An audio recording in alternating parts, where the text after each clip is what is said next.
Hello మమస్ నల్ల చీరలో కుర్రల్ల గుండెలో గుల్ల చేస్తున్న నివేద పేతురాజ్. మోడల్గా కెరియర్ ప్రారంభించిన నివేద పేతురాజ్ ఆ తర్వాత హీరోయిన్గా మారింది. ఈ చిన్నది 2016లో ఇండస్ట్రీలోకి అడుగుపెట్టింది. ఈ క్రమంలోనే తమిళ్, తెలుగు చిత్రాల్లో నటిస్తూ మంచి గుర్తింపు తెచ్చుకుంది. 2016లో 'ఒరు నాల్ కూతు' అనే తమిళ్ చిత్రంతో నివేద పేతురాజ్ ఇండస్ట్రీలోకి ఎంట్రీ ఇచ్చింది. ఆ తర్వాత తెలుగులో 'మెంటల్ మదిలో' చిత్రంతో అరంగేట్రం చేసింది. శ్రీవిష్ణు హీరోగా నటించిన ఈ సినిమా మంచి విజయాన్ని అందుకుంది.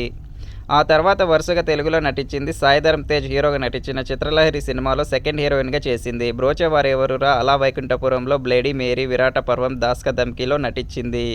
విశ్వక్సేన్ హీరోగా నటించిన 'దాస్ కి ధమ్కీ' సినిమాలో నటనతో పాటు తన అందంతో ఆకట్టుకుంది ఈ బ్యూటీ. ఇక రీసెంట్గా 'పరువు' అనే సినిమాతో ప్రేక్షకుల ముందుకు వచ్చింది ఈ చిన్నది. ఓటీటీలో రిలీజ్ అయిన ఈ సినిమా పర్వాలేదు అనిపించుకుంది.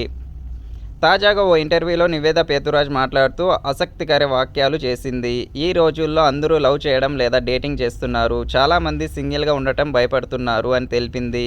అలాగే అమ్మాయిలు డేటింగ్ చేసే ముందు అబ్బాయిల గురించి బాగా తెలుసుకోవాలని, ముందు ఫ్రెండ్షిప్ ఆ తర్వాత డేటింగ్ చేయాలని చెప్పుకొచ్చింది.